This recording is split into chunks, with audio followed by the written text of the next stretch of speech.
what are we doing? We're making one of the most delicious desserts in the entire world. This is my kind of cooking. It's puddings. It's like I'm a pudding guy.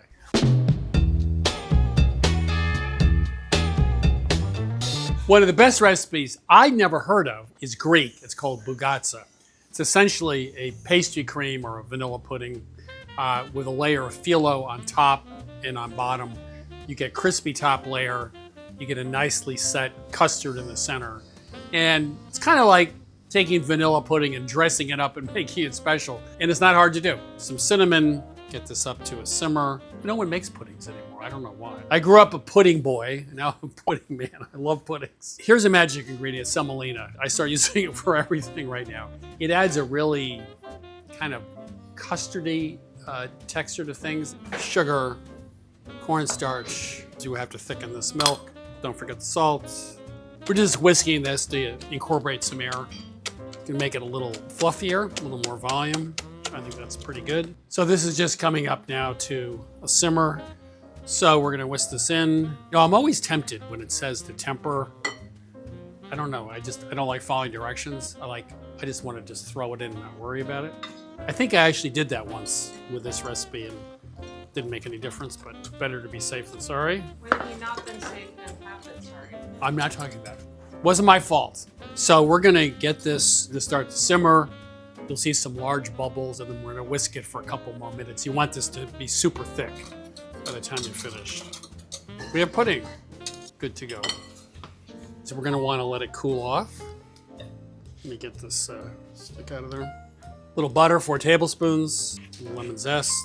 You want to zest right over the food you want the zest to go into. If I zest it over the counter, those oils would get lost in the counter and not go into food. So the oils are where a lot of the flavor is. This makes me feel like I'm improvising, like I'm really a good cook, right? I'm not measuring the lemon zest. I must be a pastry chef. For that, and some vanilla. We have to go on to let that cool. I'm gonna take a taste because I want to. Delicious.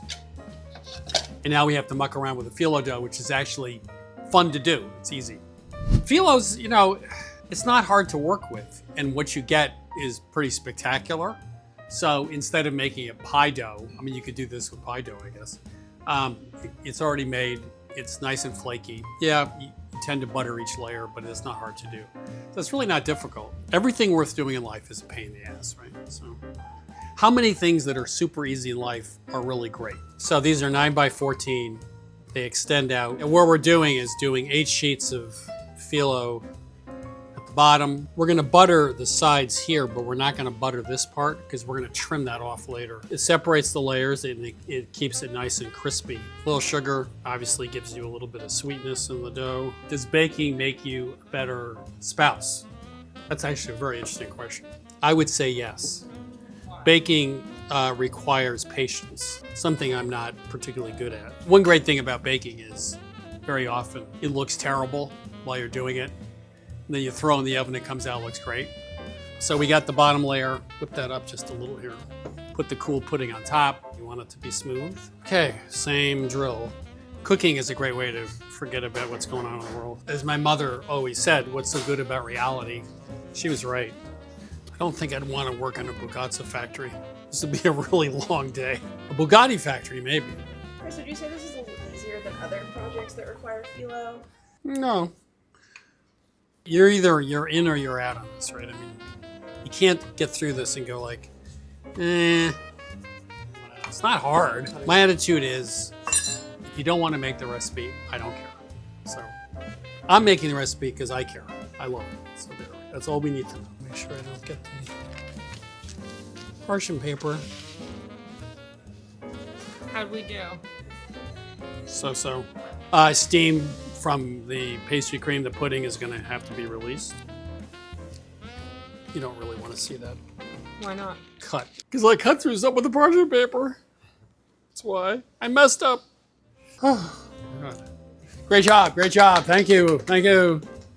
I did it. 350 degrees, about 50 minutes directly into the oven. Thank God. How do we feel about ourselves? I always feel good about myself. Unless I completely screw it up. So this is confectioner's sugar and a little cinnamon. This is so unlike you. The cinnamon's optional, let me put it that way. In my house, I would skip the cinnamon. But, you know, cinnamon's not bad, actually. Mighty tasty.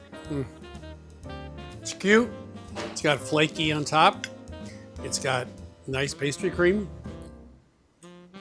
It's not too sweet. Really good. Have a little more.